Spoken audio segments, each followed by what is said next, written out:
पढ़ा है कि 9 EMI और 15 EMI होता क्या है।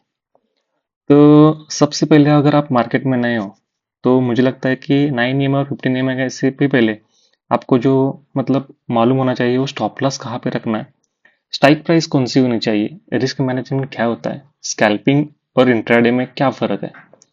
तो ये सारी चीज़ें हम आज देखने वाले। तो उससे पहले जो अपना टाइटल है उसके बारे में बताना चाहूँगा कि what is 9 EMI, what is 15 EMI और वॉल्यूम क्या होता है। तो वॉल्यूम बेसिकली ये होता है कि यहाँ पे मैंने वॉल्यूम लगा के रखा है। तो जो भी कैंडल यहाँ पे बन रही है वो बाय करते समय वहाँ पे कितने लोग उसको बाय कर रहे हैं, तो उसमें वॉल्यूम है या नहीं। कम वॉल्यूम मतलब होगा तो कम लोग होंगे तो मूवमेंट करना थोड़ा कम होगा मार्केट में। यहाँ पे देख सकते हो कि हाई वॉल्यूम से यहाँ पे ट्रेड हो रहा है, यहाँ पर भी हाई वॉल्यूम है और आप देख सकते हो यहाँ पर भी हाई वॉल्यूम है। तो मार्केट में प्लेयर्स यहाँ पे आ रहे, नए हो पुराने हो मतलब बढ़ रहे हैं यहाँ पे, बेसिकली ये होता है। तो वॉल्यूम हो गया। तो उसके बाद जो देखना है हमको वो देखना है कि 9 और 15 में क्या होता है। तो बेसिकली यहाँ पे जो इंडिकेटर है उसमें जाके ना अगर आपने सर्च किया EMA, बेसिकली इतना ही करना है। उसके बाद यहाँ पे आपको दिखेगा मूविंग एवरेज एक्सपोनेंशियल। तो जैसे यहाँ पे क्लिक करोगे 2 बार करना है क्योंकि मैं बताता हूँ कि आपने को 2 EMI यहाँ पे लगाने हैं EMI। फर्स्ट बाय डिफॉल्ट ही 9 आता है, अपने को 9 रखना है। जो सेकंड होता है इसको यहाँ पे जाके चेंज करना होता है थोड़ा सा, और यहाँ पे करेंगे हम 15। उसका मतलब भी बताऊंगा कि 15 ही क्यों करना है, 9 ही क्यों करना है, बेसिकली यहाँ पे 9 ही क्यों होता है। तो भाई जैसे ही आप 15 करते हो तो बेसिकली यहाँ पे होता है ब्लू कलर। अपने को कोई भी एक्स्ट्रा और एक कलर करना है क्योंकि प्रीवियस जो 9 EM है उसको ब्लू होता है और इसको हम रेड करेंगे क्योंकि पहचान में आना चाहिए ना कि कौन सा वाला कौन सा है। तो ठीक है, यहाँ पे लग चुका है। तो इसका मीनिंग क्या है, 9 EM मतलब क्या है। बेसिकली ये 9 EM मतलब ये होता है कि जो बेसिकली 9 कैंडल्स होती है उसका एवरेज निकाल के वहां पे ना वो लाइन ड्रॉ की जाती है। तो 9 में से कौन सा भी एक कैंडल मतलब EMI पे टच होगा उसके बाद वो कैंडल ऊपर जा सकती है या नीचे जा सकती है।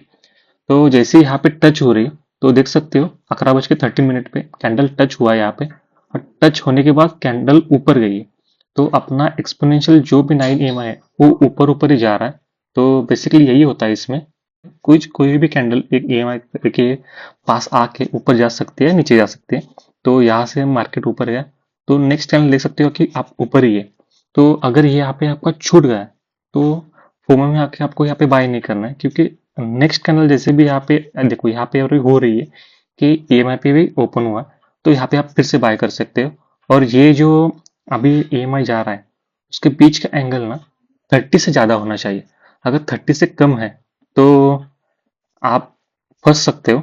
तो यहाँ पे मेरा ड्राइंग अच्छा नहीं है तो ठीक है, यहाँ पे अगर 30 से ज्यादा है तो ठीक है। तो और आपको अभी ना ये 15 मतलब क्या है, 15 का यही मतलब है कि 15 पर भी आप बाय कर सकते हो, लेकिन अगर इसके नीचे कैंडल बनती है तो आपको एनी हाउ मार्केट में स्टॉप लॉस देके बाहर निकलना है। तो अगर आपने यहाँ पे ट्रेड किया है तो यहाँ पर ट्रेड करोगे और जैसे मार्केट यहाँ पे आएगा आप यहाँ पे स्क्वायर अप कर लोगे, मतलब आपका स्टॉप लॉस आप एक्सेप्ट कर लोगे।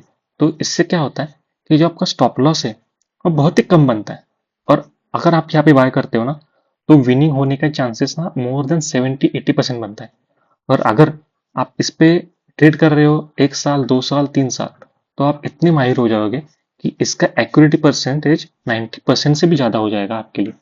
तो यही है, जो भी चीज आप सीख रहे हो अगर उसमें आपने 2-3 साल एक्सपर्टीज कर लिए तो आपका प्रॉफिट बनने का चांसेस बहुत ज्यादा हो सकता है।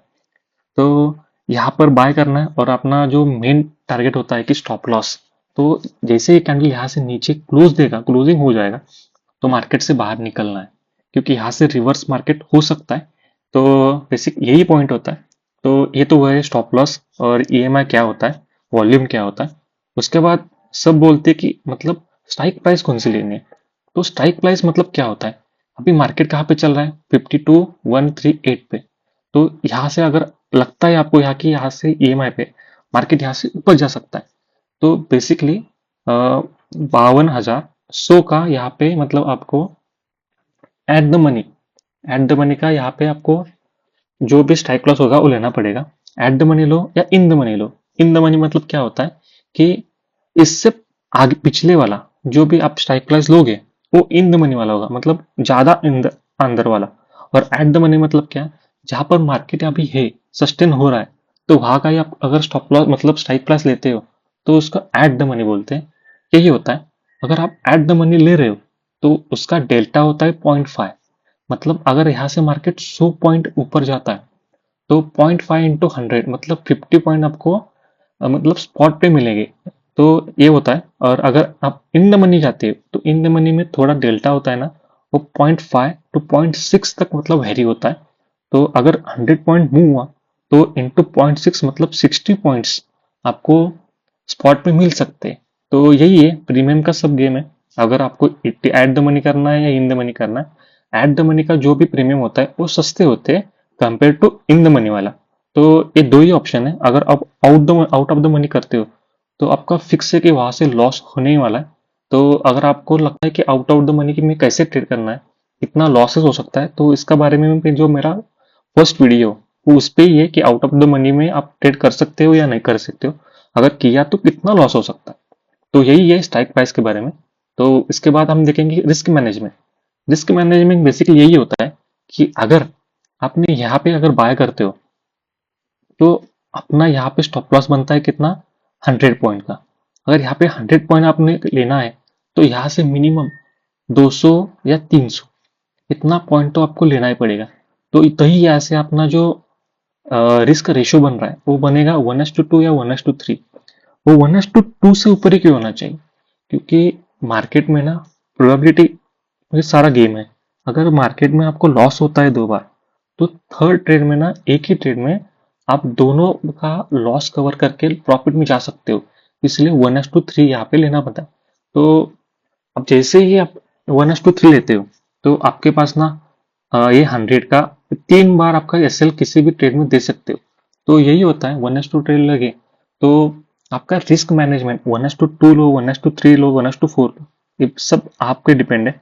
जब मार्केट ऐसे रैली देता है तो मार्केट में आराम से आप 1:4 ले सकते हो। अगर आप स्कैल्पर हो तो 1:2 भी आपके लिए गुड है। लेकिन 1:2 के नीचे अगर आप जाते हो तो आपका कैपिटल कभी ग्रो नहीं हुआ। आप हमेशा ना मतलब कैपिटल कम होता जाएगा, रिस्क आपका बढ़ता जाएगा, स्टॉप लॉस आप बड़े बड़े लेते जाओगे। तो ये थोड़ा गलत है। तो यही होता है रिस्क मैनेजमेंट। रिस्क मैनेजमेंट सीखने के लिए आपको ट्रेड मैक्सिमम करना पड़ेगा, क्योंकि आप देख देख के सीख नहीं सकते हो। क्योंकि मैंने भी बहुत बार मतलब सुना था कि रिस्क मैनेजमेंट ये होता है वो होता है, लेकिन जब आप रिस्क लेते हो तभी आप उसको मैनेज कर सकते हो। तो पहले आप एक लॉट्स के रिस्क लेना स्टार्ट करो, वही अब तभी आपका रिस्क मैनेजमेंट हो सकता है। तो इस मार्केट में आपको सस्टेन होना है तो फर्स्ट टाइम आपको करना है स्टॉक्स में। अगर आप स्टॉक्स में सस्टेन हुए हो तो उसके बाद आता है ये ऑप्शंस में। अगर ऑप्शन में आपको ट्रेड करना है तो आपका मिनिमम कैपिटल जो तो होता है वो 25 to 30 के होना ही चाहिए। क्योंकि आप फर्स्ट टाइम करोगे तो एक ही लॉट से करना पड़ेगा। और फर्स्ट लॉट जो होता है वो मिनिमम मतलब 5,000 to 10,000 में आता है।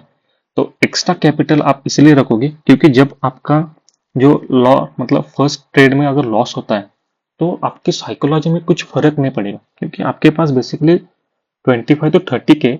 तो आप नेक्स्ट कैंडल लेने के लिए, नेक्स्ट ट्रेड लेने के लिए मतलब सक्षम हो तो आप ले सकते हो। तो यही होता है कि अगर आपने बेसिकली फर्स्ट में ही 5 या 10 हज़ार से स्टार्ट किया ऑप्शन तो आपका लॉस होना ही है। और वहां से आपकी जो मेंटल साइकोलॉजी होती है वो पूरी बिगड़ जा सकती है।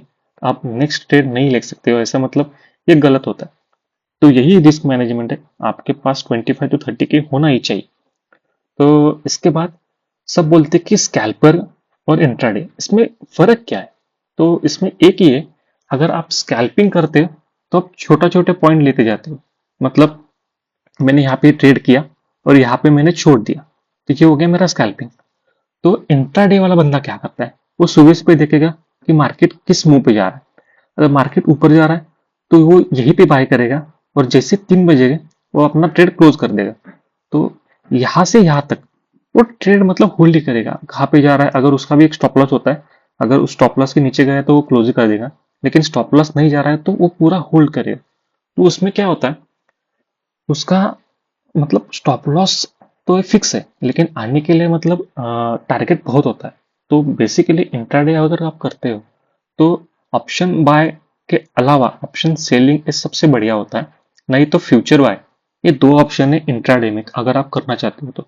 अगर आप ऑप्शन बाय करके इंट्राडे करने वाले हो तो थीटा डेल्टा एक मतलब डीके होने ही वाले, तो उसका लॉस आपको बैठने वाला है। तो इससे अच्छा है कि आप सेलिंग में जाओ, मतलब या फ्यूचर बाय करो, तो वहां पे आपका डेल्टा डीके नहीं होगा। और अगर आप सेलिंग में जाते हो तो डेल्टा डीके का फायदा आपको होता चला जाएगा, तो वो प्रॉफिट में आप जाने का मतलब चांसेस ज्यादा है वहां से। तो यही है 9 और 15 EMI। जैसे ही 9 EMI पे आप यहाँ पे आता है, देखो इस देख सकते हो यहाँ पे, अगर 9 EMI यहाँ पे टच हुआ है, जैसे ही ये कैंडल ऊपर स्टार्ट हुई है भागने के लिए, तो जैसे ही यहाँ पे आता है आपको बाय करना है। और यहाँ पे आप देख सकते हो कि आपका एसएल है। तो अगर समझो कि आपने यहाँ पे बाय कर लिया, तो आपका एसएल क्या रहेगा? एसएल रहेगा कुछ तो, ठीक है, 60 पॉइंट्स का एसएल रहेगा। उसके बाद आप देख सकते हो कि आपका टारगेट यहाँ से आप जितना ले सकते हो उतना है। कम से कम आप 150 पॉइंट भी यहाँ से ले सकते हो। तो यहाँ से अपना जो टारगेट है, मतलब जो रिस्क रिवॉर्ड रेशियो, वो 1:2.5 है। या से आप 3 भी रख सकते हो, कि मैंने बताया कि सबसे बढ़िया 3 है, तो 3 भी आराम से आ रहा है। तो यही बात है। अगर आप बैक टेस्टिंग करते हो, अगर मैं यहाँ पर भी दिखाता हूँ, यहाँ पर भी मतलब आपने यहाँ पर ले लिया, और आपका स्टॉप लॉस कहाँ पे बनता है अभी? तो स्टॉप लॉस यहाँ पे बनेगा ना 1:8 में। तो यहाँ से आपको आराम से 1:2 या आप देख सकते हो यहाँ से ऊपर भी रख सकते हो, क्योंकि नेक्स्ट चैनल भी अच्छी है, वहां से आपका मूव हो सकता है। लेकिन यहाँ इतना देर आप मिटते में, तो ठीक है, यहाँ तक मिलेगा आपको। यहाँ जैसे ही ये इसको नीचे आना स्टार्ट होगा ना, यहाँ पे आप सेल आप कर सकते हो, क्योंकि मोमेंटम में जितना मिलता है स्कैल्पर उतना लेके बाहर निकलना, यही स्ट्रेटजी होती है। तो यही है। आपको मैं फिर से और एक बार दिखाता हूँ कि कैसा क्या होता है इसमें। जितना यहाँ से दूर होगा उतना आप लेने से मतलब मत लो, वही बोलूंगा मैं। तो यहाँ से फिर से बाइंग आए, तो यहाँ पे बाय करना यहाँ पे सजेशन नहीं है। आप करना चाहते हो तो कर सकते हो, लेकिन जैसे ये ईएमआई के ऊपर आता है, नेक्स्ट कैंडल ईएमआई के ऊपर है, तो यहाँ से आप बाय कर सकते हो। तो अगर आपने यहाँ पे बाय कर लिया, तो अपने यहाँ पे बाय कर लिया, और स्टॉप लॉस रहेगा क्या? इतना ही, मतलब जस्ट 40 पॉइंट्स का स्टॉप लॉस है यहाँ से। और यहाँ से आप यहाँ पे ले सकते हो 1:3 1:4, जितना चाहिए उतना ले सकते हो। तो आपका with in 3 candle, in 5 minute में बोलो, विद इन 3 मिनट में, मतलब 3 कैंडल में आपका यहाँ पे प्रॉफिट आ गया है। तो यही है। तो अगर हो सकता है कि यहाँ से आपका 40 पॉइंट चला जाए, लेकिन आने के लिए आपको क्या मिलेगा? 172, मतलब 1:4 से भी ऊपर आपको यहाँ पे टारगेट मिल सकता है। तो जैसे ये यहाँ पे नीचे जा रहा है, यहाँ पे नीचे क्लोज हुआ, तो यहाँ पे बाइंग करना नहीं है। जैसे ये कैंडल हो रही है, तो इसके नेक्स्ट कैंडल में ही आपको क्या करना है? ट्रेड करना है, क्योंकि ये बहुत बढ़िया कैंडल होती है, जस्ट हैमर वाला पोजीशन बना रहा है। तो इसका बेस में आप स्टॉप लॉस रखना है, और वहां से आपको क्या रखना है? 1:3 1:4। यहाँ पे मैंने 1:3 रखता है, तो देख सकते हैं विद इन 3 कैंडल यहाँ पे अपना टारगेट हो चुका है। तो यही होता है बेसिकली। अगर आपको लगता है कि कहाँ पे हम बाय करें, कितना पुल बैक आ सकता है, कहाँ पे मार्केट जा सकता है, तो ये पूरा कहाँ किस पे डिपेंड है? इस मूविंग कैंडल पे डिपेंड, मतलब एक मूविंग लाइन पे डिपेंड है। ये कितने का है? 9 EMI, और ये 15 EMI। और इस देख सकते हो कि 13 डिग्री से ज्यादा ही इसमें एंगल बना रहा है, इसमें भी 13 डिग्री से ज्यादा एंगल बना रहा है, तो ही बाय करें। यहाँ पे अगर फ्लैट है तो इसमें जाना नहीं है, और जैसे फ्लैट ब्रेक करता है और ऊपर जाने का ट्राई करता है, तो हमने यहाँ पे पोजीशन बना दी थी, और 1:3 यहाँ पे रेशियो रखा था, और अपने को ये रेशियो मिल चुका था। तो यही बेसिकली होता है कि आप ये ईएमआई का यूज करके, मतलब ईएमआई का यूज करके 9 और 15 यहाँ पे ट्रेड कर सकते हो।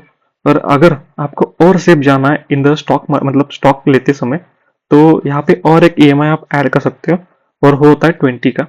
तो 20 सबसे भी सेफ माना जाता है। लेकिन अब अगर आप स्कैल्प कर रहे हो, तो 15 EMI भी आपका स्टॉप लॉस के लिए सबसे बढ़िया होता है। तो ज्यादा प्रेफर लोग करते हुए कि 9 और 15 EMI, तो सबसे बेस्ट वाला यही है। तो आप भी ट्राई कर सकते हो, लेकिन ट्राई करते समय अगर फर्स्ट टाइम कर रहे हो, तो सिंगल या 2 ही लॉट से करना। उसके बाद आप जितने लॉट से करना चाहते हो कर सकते हो। अगर एक बार आपने ये सीख लिया, तो आपकी मर्जी, आप कितना भी लॉट कर सकते हो। हमेशा देख लो कि यहाँ पे आता है मतलब बूम होता है, यहाँ पे आता है फिर से ऊपर जाता है। यही यही टेक्निक होते हैं। बाकी कोई इंडिकेटर बहुत सारे, लेकिन लगाना कुछ फायदे का नहीं है यहाँ पे। बहुत सारे इंडिकेटर यहाँ पे, कुछ फायदा नहीं है लगा के। खाली आपका टाइम वेस्ट होगा, सब वेस्ट होगा, और आपका मतलब कैपिटल भी खत्म हो जाएगा। तो इससे आज चाहिए ये कि 9 और 15 EMI और वॉल्यूम, ये तीन लगाए, बस हो जाएगा। तो यहाँ पे वैसे ही आप बाय सेल कर सकते हो। तो और भी कुछ नई वीडियो आएगी तो मैं यहाँ पे अपडेट कर दूंगा, मतलब यूट्यूब पर ही। तो चलिए मिलते हैं मंडे को। कैसा होता है मार्केट, एक्साइटिंग होगा शायद, लगता है कि यहाँ से फिर से बाइंग आ रही, तो मार्केट बाइंग में जा सकता है। तो मिलते हैं मंडे को। चले, आज के लिए इतना ही, बाय।